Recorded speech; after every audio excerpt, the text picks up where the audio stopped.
the moments that I can manage my own trauma or my own PTSD or manage my own anger or outburst about to go 0 to 60, I ask myself, what's going on here? What is absolutely happening? Like, and am I really seeing the saber-toothed tiger, or is it just a shadow? Am I over creating this? Like, I mean, I have a great imagination. ADHDers have great imagination. Is it my imagination that is putting me in this position, or is it really, really happening?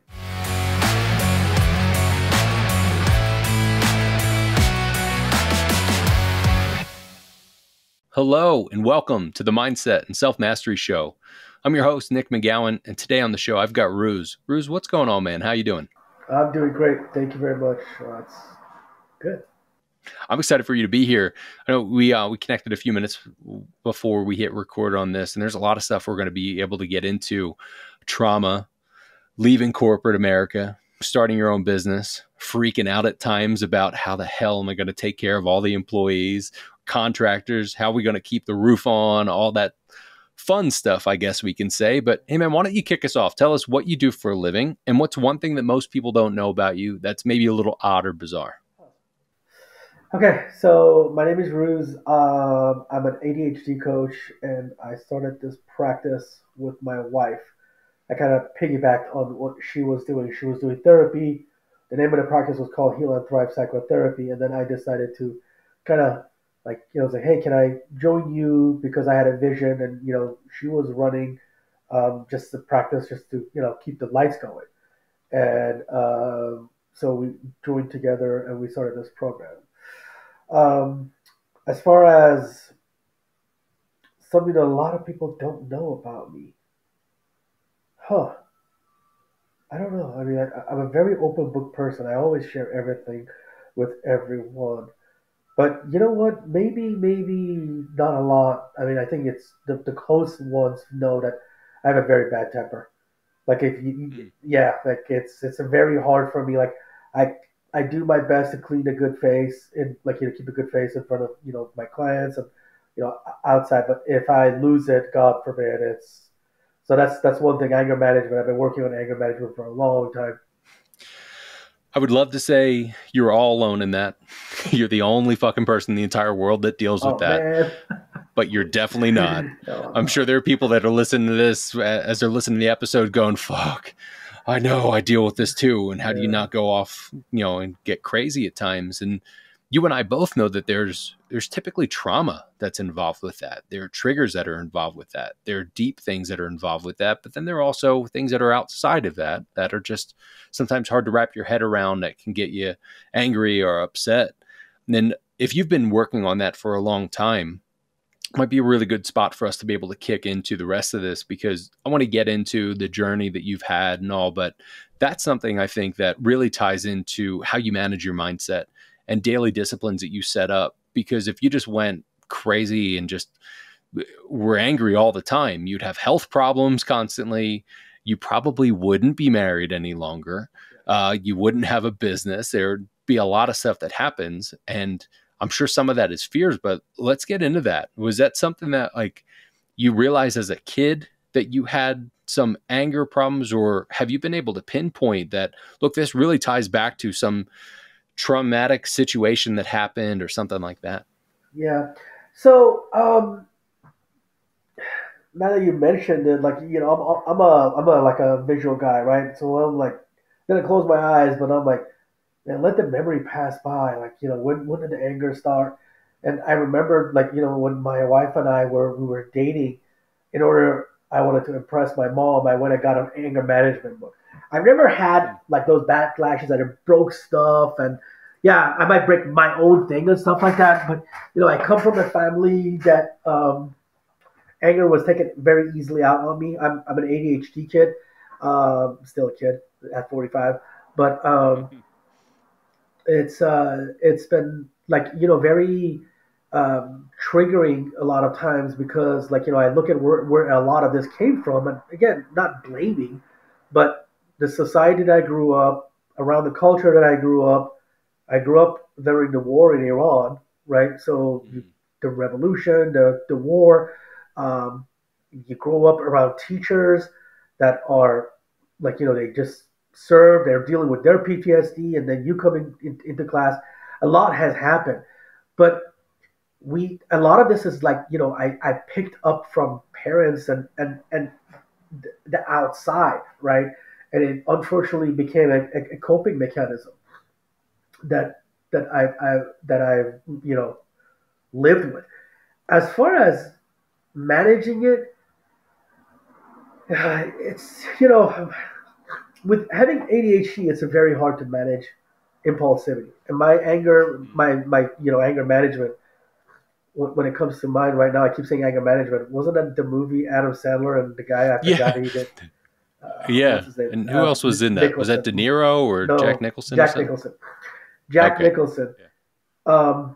It comes to my mind is like he just wants to put his suitcase in the cupboard, and the girl is trying to take it away from him. Right? With ADHD, we get hyper focused. We become we get hyper focused. We're dealing with a lot of trauma, and we're impulsive. I'm gonna walk you through this. We busted our ass last year.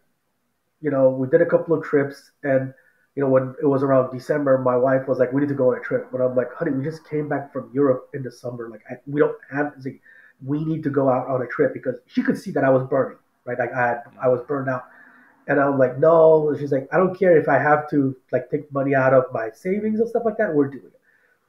And then she said, "When we leave, you're gonna swear you're gonna put your phone away." And I'm like, we're running a business. I can't put the phone away. I mean, even if I'm not seeing clients, I gotta do billing. I gotta do this and that, right? Guess what? I disconnected myself from the 21st. I'm still paying back. Okay, like I'm like, oh god, look at all these emails, and I want to get angry at it, but I'm like, you know what? Let it go. Let me put it this way: Yeah. we're going down the road, and it's not down. We're going up the road to a place in California, in SoCal, called Big Bear, and I got an email from a coach of mine that I work with, and he's my mentor coach. And I misread the email, and I literally went from 0 to 60. Mm. That he's trying to undermine me. I've been paying him now. He's trying to take my thought away and do so.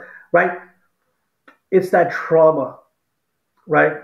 That I have dealt with. That as I have been cut around a lot. I've trusted a lot of people.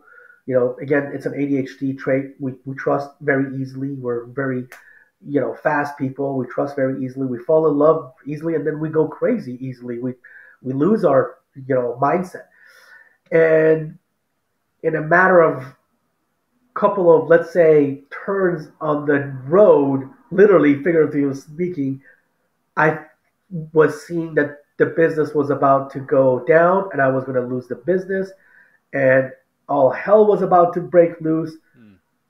And if I didn't have a trusting partner, I'm not saying everybody to go and find a therapist and get married to one, but hey, if you find one and if they're willing to live with you, you're mine is a saint, and she was like, "I know you've been through a lot. Take a deep breath. I can." And there were moments, even when she was saying that, I felt that she was effing me over.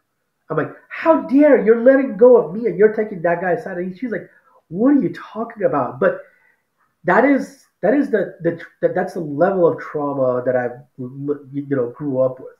That I feel Yeah. like that if something suddenly changes and I don't understand what is going on, and I feel that I'm kind of like, we all have that fight or flight mode.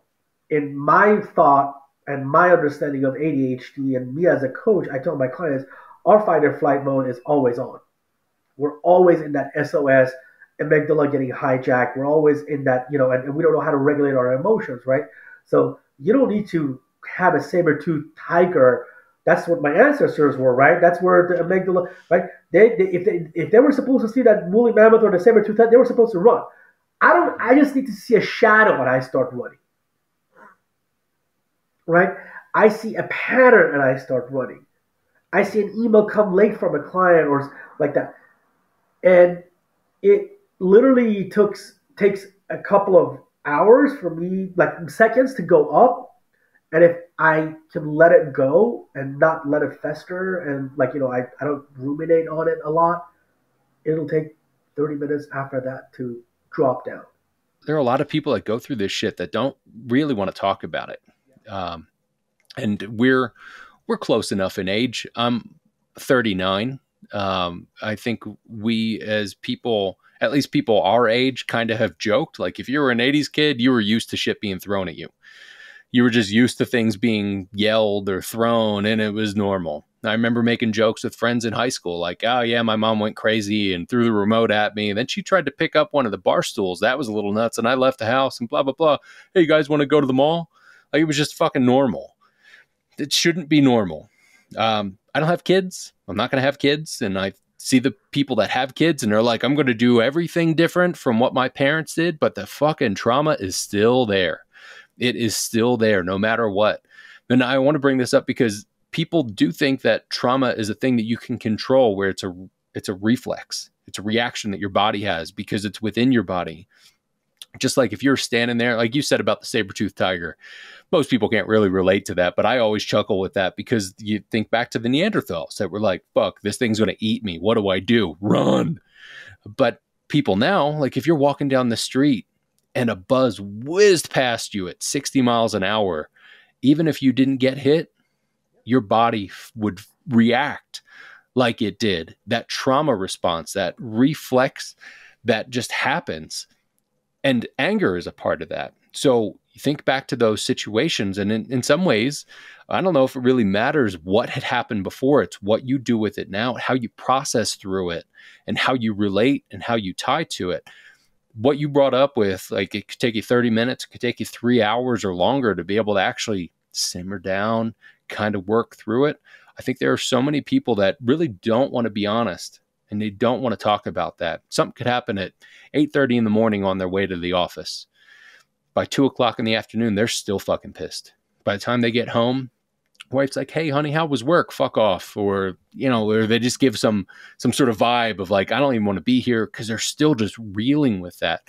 And it's in their body. Now, you work with people through this. You actively work on this on your own. But what are the sort of things that you deal with or work through on a daily basis, or even in those moments where you go, all right, this is trauma in my body. What do I do from here? What does that next step look like? I don't call it trauma in my body. I mean, because it's hard for me. I'm still learning. Even again, living with a therapist for almost 19 years. I've known her. We literally celebrated our 19th anniversary of meeting each other in December.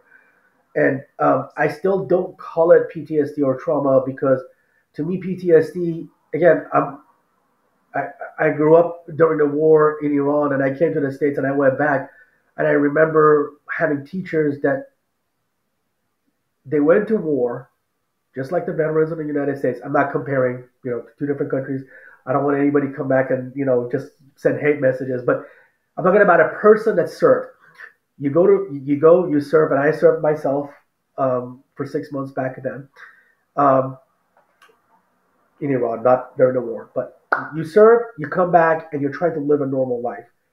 And I saw these, you want to call them veterans or people that were during the war, they would come back to school and all it was like, I don't know, one of the kids would misbehave and it would remind them of what happened.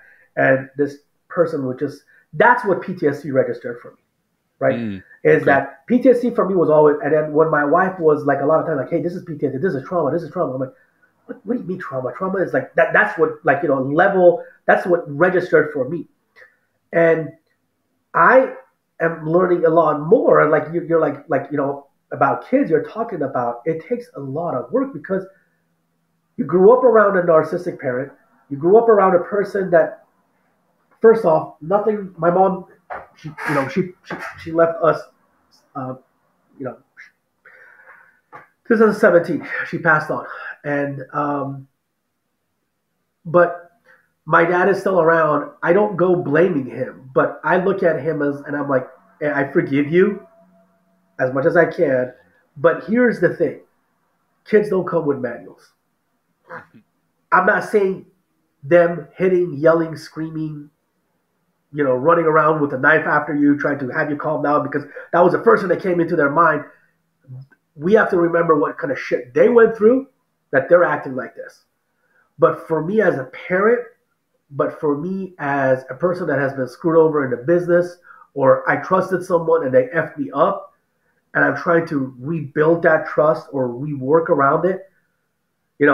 I literally hated my dad when I was a kid, and he would just literally like yell, smack, and it would turn into a physical alteration. And it was all about me putting my legs up on the table, not on the table. Like I'm like literally like sitting like this, and he would see it. Or I would eat with my hands, right? Now, here's the thing. I sit down, and again, this is when I can control my amygdala. This is where I can manage my emotions. I sit down and tell myself, well, hold on. Why is this guy so traumatized? He did not grow up in Tehran. My dad grew up in the province of Iran, right? In kind of like, the outskirts of the villages, right? And the culture that he came from, he tried to live in a very higher culture, right? So he must have dealt with a lot of trauma, like, hey, sit like this, do like this, because in the villages they don't have chairs, they still sit on the floor, they still might use their hands and eat, right? He went through that. He tried to change, and when it came to me once, twice, I'm an ADHD kid, not playing with my food. Use your fork, do this, or don't eat like this. Now, sometimes I'm sitting there, I'm looking at him like, God, he's giving me shit, and look at him, he's still doing it himself. But that trauma exists in me because it's like literally it's come a part of my like shadow that is following me, because my daughter is sitting there and I am all about being liberal, like let the kid do whatever the hell they want. I mean, if we look in our families, my close families, they sometimes joke around like, you let the kid do whatever they want.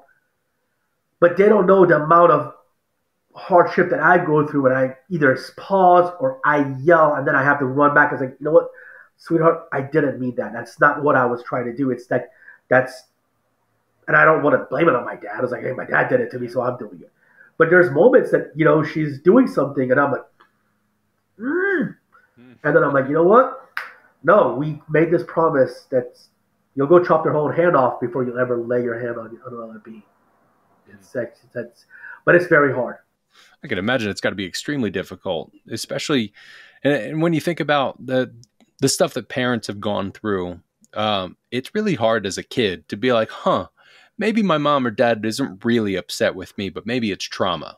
Like, I don't know if there's a child that really understands and registers that. It's not until later in life when you grow up and you're like, oh, fuck. This makes a little bit more sense. I often say to people, you learn a lot from your parents of what to do, but also what not to do, and how to go about things or how not to go about things. I've even got to the point where I make cracks at my mom and dad at different times. I'll be like, well, you see, that's one of those things that I should not do. And they're like, fuck off, whatever. But being able to understand that and also empathize with that and understand there must be things that have come from them or their background that now relates to you and your life. But then if we go back even further, like thousands of years, all of that trauma is just compounded. It's part of who we are as people. And if you grow up in a war and you have to go and serve, that's got to be extremely difficult to be able to come back. I've had different vets on the show at different times. Some people get into some of it, some don't, and some have seemed to be really great at what they're doing. But every single one of them, even if we didn't talk about it directly on the episode, we talked about it at some point where they're like, it was tough. It was tough to come back and try to be a civilian or try not to get wrapped into the things that happened before. And that's really where we look at the daily disciplines to be able to figure out. Like you just mentioned about the moment where maybe you freaked out or said you screamed at your daughter or something and you almost instantly ran and said, I'm sorry, I didn't mean that. It can be really difficult to come back from those so many times. But to be able to work through that within yourself, for the other people that listen to the show, especially this episode, that have ADHD or think that they may have ADHD and they have anger problems, what sort of advice do you give those as they're in those tough situations? There's a couple of things. First of all, if we're working on the future, right? Like when I'm working with my own coach or when I'm coaching my clients. And guess what? I'm going to tell this out. And anybody doesn't like it, I don't give a fuck. I'm going to say it. Because when I became a coach, the first thing that I did, I ran over to my old therapist, which now is my life mentor. I told her, why the fuck did you tell me to become a coach? I can't even control my own ADHD, and you want me to tell people other advice? She's like, I'm a fucking ADHD myself, and I still deal with the same shit. Mm. And my wife, and I came to my wife, I'm like, she's like, it's not that we're like narcissistic people or something like that, but it's that we have our own stories. When we're sitting there, I'm not judging them. Actually, I kind of implement. I get what you're saying, man. Yeah. Your mom came into your room and said, "Why isn't the bathroom clean?" And you're like, "Fuck, beat the shit." Like, you know what I mean? Like, it's that rage that we have. Like, right? I can understand it, but I can be like, hey, I understand what you're going through, and this is like, let me explain how the ADHD affects it, right?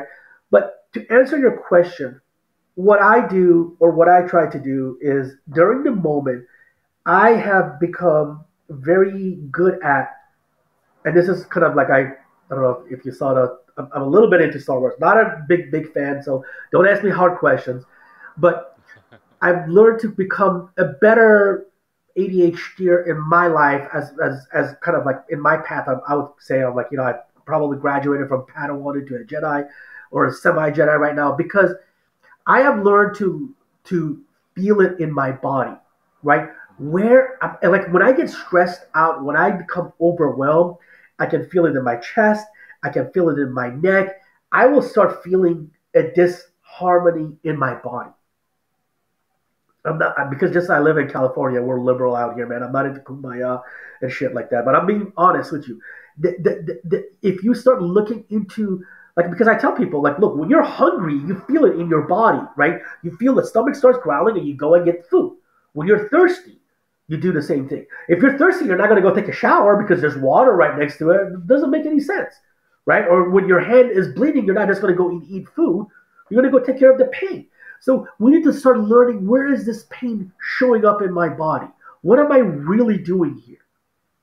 Right? So what maybe on the 20 what was it? Like a couple of days before Christmas. So maybe around the 21st or 22nd of December when this whole incident happened, while I was telling you about on our journey, I got to do a great job, but now I can literally tell you, it's like, first of all, forget the part that I should have listened to the email or not read the emails and stuff like that. But first off, when I read an email or when I see a text message that can throw me off, I can start feeling the dysregulation in my body. And the dysregulation comes usually from either me hyperventilating, my chest starts to get a little bit like I feel like somebody's put their feet over here, like they're pushing down, or I'm getting choked. I feel it's every time it's somewhere else. Sometimes I can feel it in my hand. We have a word in Farsi which is called kalafe. It means that I just feel like, I don't know. It's like I can't tell you really. Like, it's just like a fucked up feeling, right? I can't tell you if it hurts or not, but it's just like, it's not like boredom, but it's like it's weird, right? I can't even say it in English. How do I explain it to you? But I feel upset, right? I don't know what it is. And as a coach, I know at that time my coach would have called, like, okay, what is going on? Walk me through it. The moments that I can manage my own trauma or my own PTSD or manage my own anger or outbursts about to go 0 to 60, I ask myself, what's going on here? What is absolutely happening? Like, and am I really seeing the saber-toothed tiger, or is it just a shadow? Am I over creating this? Like, I mean, I have a great imagination. ADHDers have great imagination. Is it my imagination that is putting me in this position, or is it really, really happening? Like, I get an email late at night from someone, and I'm like, oh my God, how dare you? And I get angry. I'm like, no, you know what? First of all, it's too late. I'm getting angry. I'm getting frustrated. I shouldn't be up at 10 o'clock at night answering emails. All right, I'll talk to you tomorrow. That's a good observation too. I think also like setting yourself up for success with that too. Like if you know I can get upset or angry or anything like that, then in some ways, sort of stupidly simple, don't check your email at 10 o'clock at night. And I've had to go through stuff like that too, where I'm like, I want to wake up and meditate longer than I normally have, or like incrementally increase it. And as I've started with that, there would be times where I'd have my iPad on my lap and I'm like, why the fuck am I playing a video game right now? You should be doing this thing, but giving yourself grace, but also just setting yourself up for success with that. Again, if you know 10 o'clock at night, if I read an email, it could be great news, it could be okay news, it could be terrible news, but it could set me off on some path. And it might be a way to just say, all right, I'm going to step away from this. Now, in the corporate America world, like, because we've talked about before we hit record, transitioning from corporate into your own business, being able to deal with that sort of stuff, especially when you're in a transition of saying, I want to get out of here, I need to do my own thing, or I want to go do something different, being able to look for those cues and really know what your triggers are. And that's a big thing that I think people can miss, or at least just jump past, where they're like, oh yeah, sometimes I get angry. Why? And what happens? And what triggers you? So what do you help your clients through to be able to figure out what their triggers are to set themselves up for success? I ask them for them to tell me the story of like the story, right? Like tell me the story, like and I'm listening out loud about. My job is to find the trigger for them. My job is to find first of all, hold on. I try to help them find the pattern, right? Show them the pattern, and then show how the ADHD is playing a role in there, and then together we're looking for the trigger, right? Is it a wrong email that they read? Is it that let's say, for instance, an email that came from an ex, or I don't know. I mean, it depends on what kind of trauma that we're talking about, right? Like for me, I found out later in life that I was very vulnerable to the color red, and if somebody would take a red pen and start, scribbling on my page, it would literally make me feel deleted, and like, they're just sitting there and just, criticizing my work and stuff like that, because that's what my mom used to do when I was a kid. She would sit there and just take a highlighter or take a whiteout. Guess what? You do not find a whiteout in my house. Good old whiteout. Yeah. Oh Yeah, man. you make a mistake, you make a mistake. Like, let it be. Why do we have to clean it up in front of everybody? Because they were embarrassed. Now, I would work with them on the trigger and kind of like, okay, so if we found out that the trigger is, for instance, you and Miss, like, for instance, in the particular case of like my daughter putting her feet up on the table, right? And that triggers me. And I need to talk to myself. I was like, I got two options. Either am I going to sit down with my daughter and eat, which is going to be very selfish because I'm trying to be a better father than other people. And, my dad was good. He's always around. Or I have to work on telling myself constantly, like, hey, nobody's here to judge her, right? It's okay for her to have her feet up. Actually, remember, like, the opposite of it. My daughter is so special. She'll start dancing in the middle of the night and sing songs and stuff like that. She's not your normal child. I'm going to actually celebrate her according to society abnormality, that she's not normal, right? She'll stand up and start singing in the middle of her dinner because she did that. And actually, I like literally when I came home, I was listening to one of these, fun facts that a client sent me. It was like, I don't know. Again, I'm not did a fact check on this, but it was like either Mozart or Beethoven, one of them. He in a lot of his symphonies he uses, or he has a reference to fart in there or something like that, right? So I went and hugged her, and she was singing this song that she had made up. I fart, I fart, I fart, and then automatically I wanted to, and I joke around, I mess around with all that stuff, right?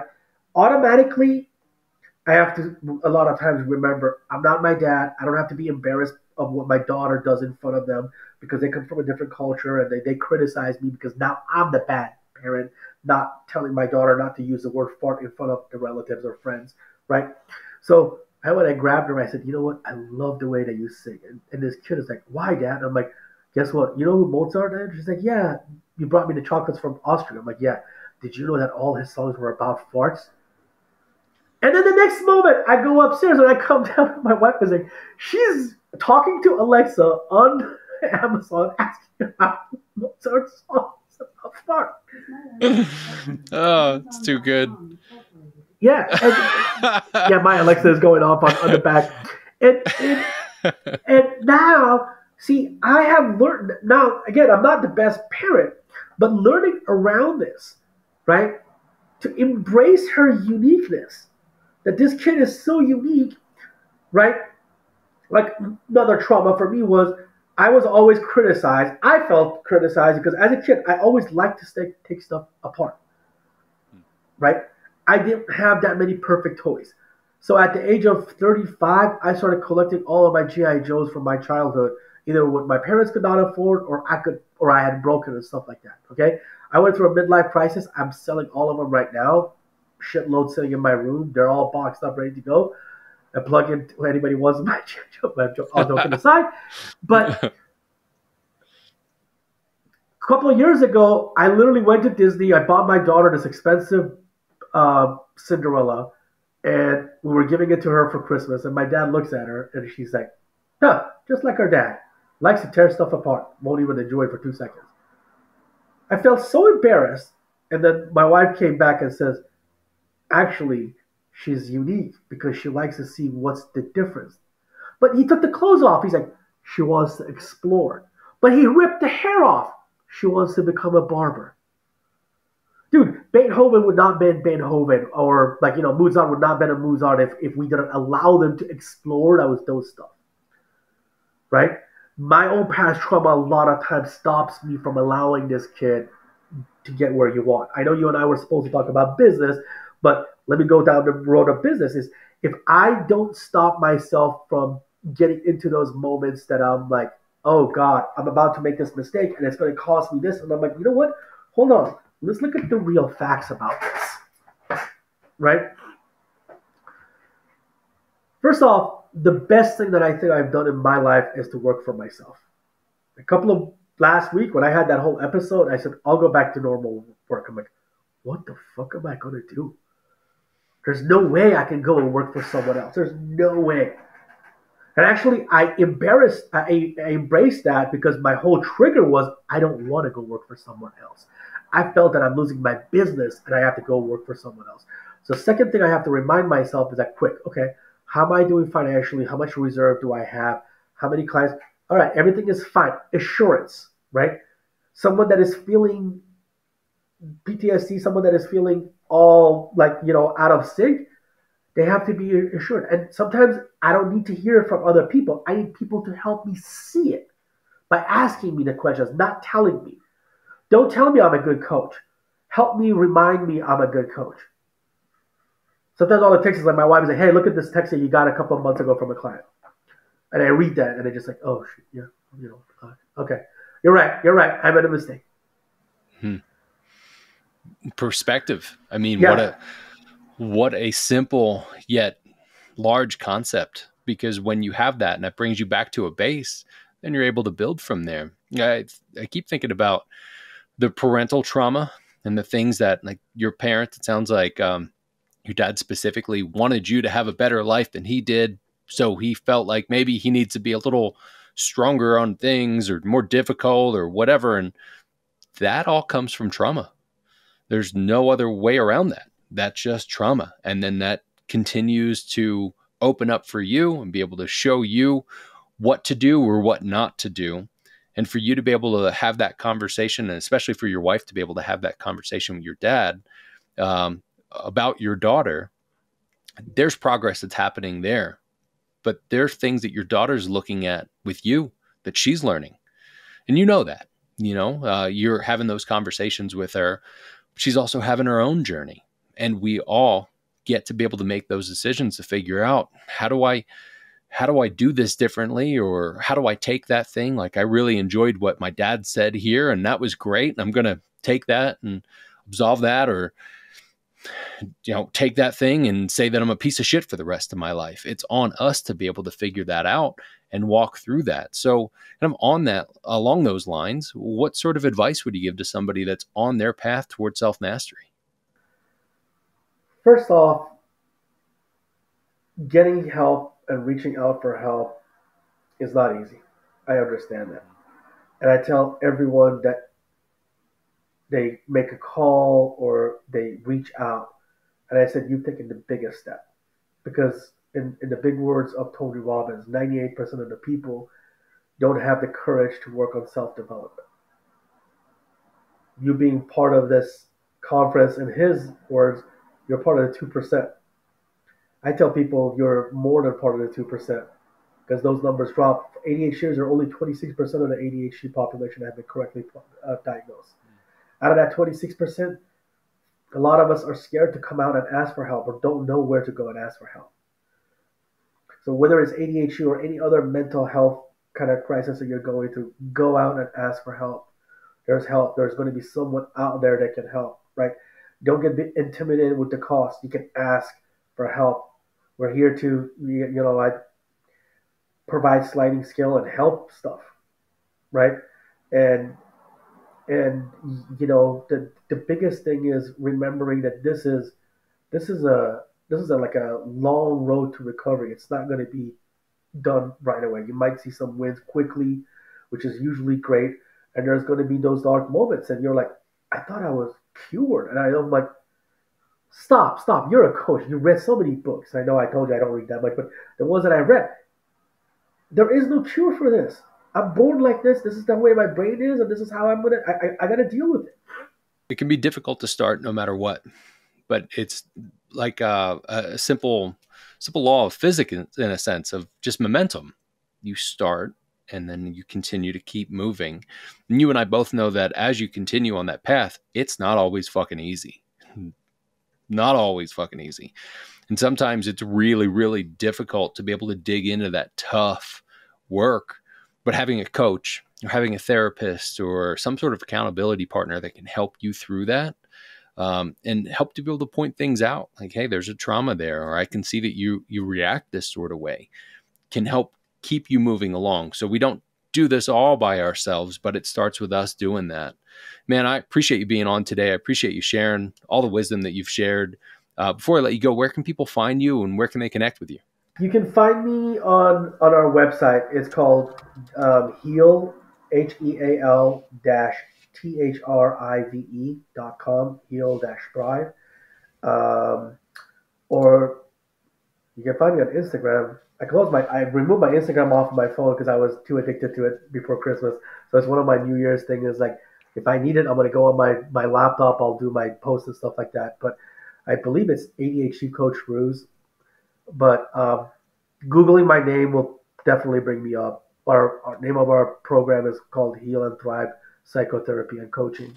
I'm located in California, and we're here to help. Good stuff, man. And I'll have all that stuff in the show notes too. So people will be able to find you. And as other people that have listened to the show before, they know that I'm not a big fan of social media anymore. In fact, I made a joke with somebody earlier. I was like, the best part about Facebook is selling shit that you no longer want in your house or your garage. Like, it's easy enough. Next Goodwill / yeah, it's Facelist basically instead of Craigslist. But Roos, it's been awesome having you on the show. I appreciate your time. Thank you so much. I appreciate it. Thank you.